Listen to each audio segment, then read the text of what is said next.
eu quero explicar um conceito aqui de follow. Temos aqui um rigzinho super simples, né? Que é a bolinha. E aí a bolinha eu mexo ela e a corda vai atrás. Por que é uma corda? Porque eu decidi que ela vai ser flexível dentro da minha necessidade. Eu só vou mudar a cor porque eu quero que essa linha interna apareça melhor. Ó, agora a gente consegue ver essa linha interna. Beleza.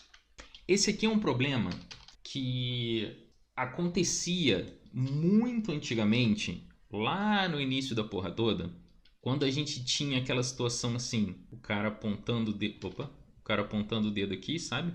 Falando, sabe, como se vocês conseguissem ler a minha mente, né? Eu não expliquei nada ainda, mas tô aqui. Não, não é isso? Vocês não concordam? E aí o cara tinha essa pose aqui, ó, Ctrl C, Ctrl V. Isso aqui era uma parada muito comum, né? Quando você tinha esses dois keys e por algum motivo, intervalador, né? O cara responsável por fazer o intervalo, colocaria esse desenho de intervalo nessa posição. Por que isso acontecia? Porque a gente mede o meio, né, para intervalar. Então, se a gente mede o meio para intervalar e a gente faz uma linha reta daqui para cá, ó, e depois uma linha reta daqui do polegar até esse polegar, olha como é que encaixa nessa linha reta. Olha só que loucura. Era alguma coisa próxima disso aqui. O problema é que isso aqui não está considerando um recurso fundamental na construção dos intervalos, que é o quê? O arco, né? Se o objeto se move em arco, os intervalos precisam ponderar o arco. Então, o movimento, né? O intervalo ideal desses dois desenhos seria algo mais próximo disso aqui, ó. Conseguem perceber a diferença gritante de resultado aqui, né? Ó, um tem essa transição reta e o outro tem essa transição em arco. Quando você intervala considerando o arco, essa intervalação fica mais orgânica, mais fluida, funciona melhor. Aí você que está me assistindo e provavelmente já é um animador, já trabalha com isso, você vai ver isso aqui e vai pensar, porra, mas isso é óbvio. Talvez isso não fosse óbvio há 30, 40, 50 anos atrás. Hoje eu concordo que é. Só que quando a gente traz esta porra desta informação pro cutout, parece que a galera esquece disso. Esquece que tem que considerar os arcos e como funciona, tem que raciocinar sobre os intervalos, né? Não é só apertar o botão e esperar que o computador resolva a cena para você, né? Então, o que acontece no cutout? Acontece pouco não, acontece muito, tá?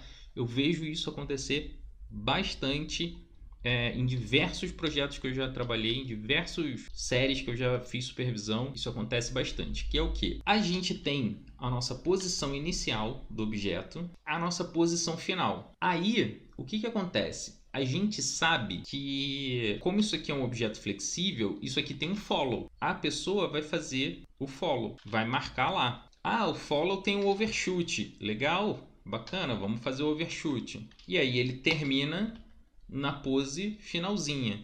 Bacana. Que beleza, nós temos aqui a nossa cena blocada. Afinal, nessa cena aqui, tudo que a gente precisa é que o objeto saia dessa posição, venha para essa posição e que haja um follow through e um overlap incidindo sobre essa corda azul. Aí, o cara que está acostumado a animar no cutout sem fazer a aplicação de follow vai fazer o quê?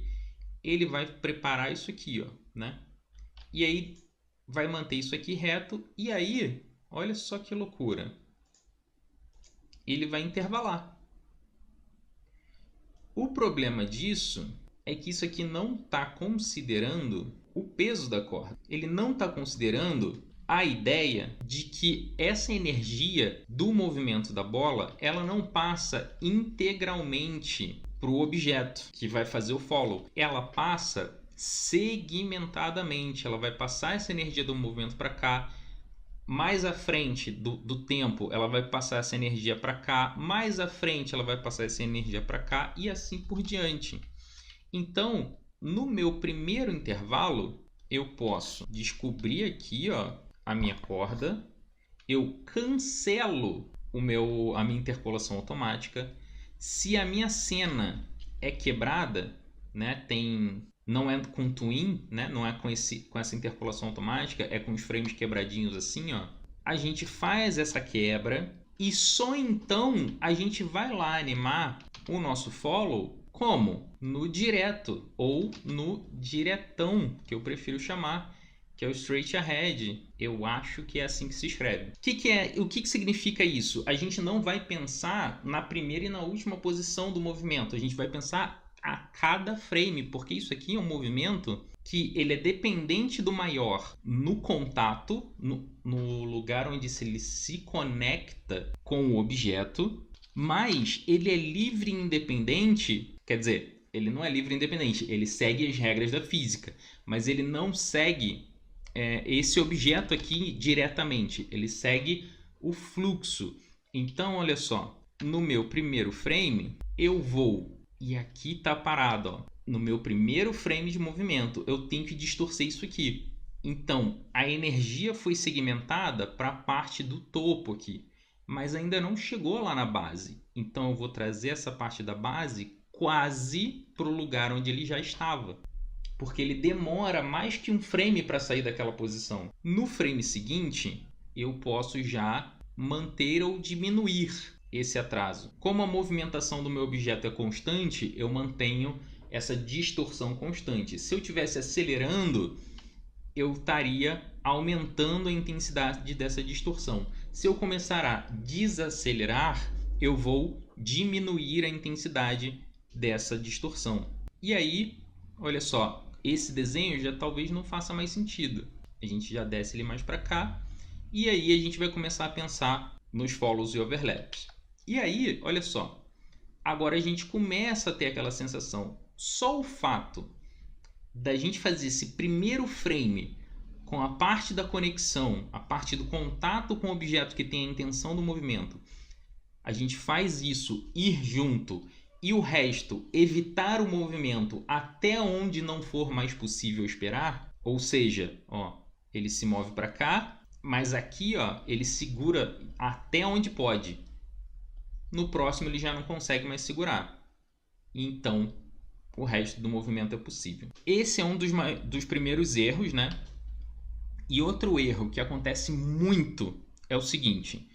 A gente vem para esse segundo frame e a gente tem um desenho de follow, né? Que dobra um pouquinho mais do que devia.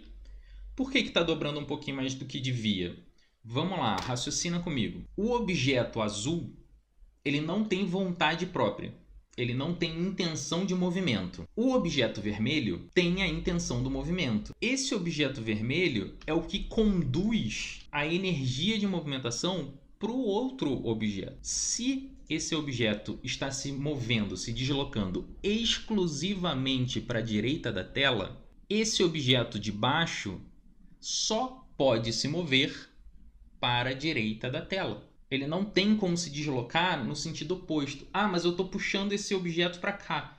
Tudo bem, esse objeto vai sofrer a influência do movimento para cá. Se eu tivesse um terceiro objeto obstruindo a passagem dele aqui, talvez isso aqui funcionasse como uma alavanca, com a base de uma alavanca e fizesse o outro lado subir, mas não é o caso.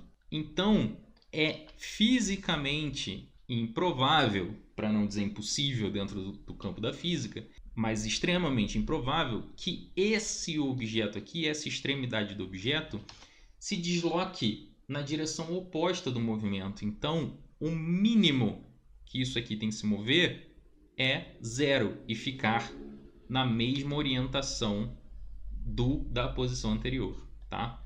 Então, ele só pode se mover para a direita da tela. Se no primeiro intervalo do seu movimento esse follow for para trás, atravessar no sentido oposto do movimento ele próprio, esse movimento está errado. Quebra o fluxo e quebra a percepção de quem está assistindo, tá? Isso não funciona.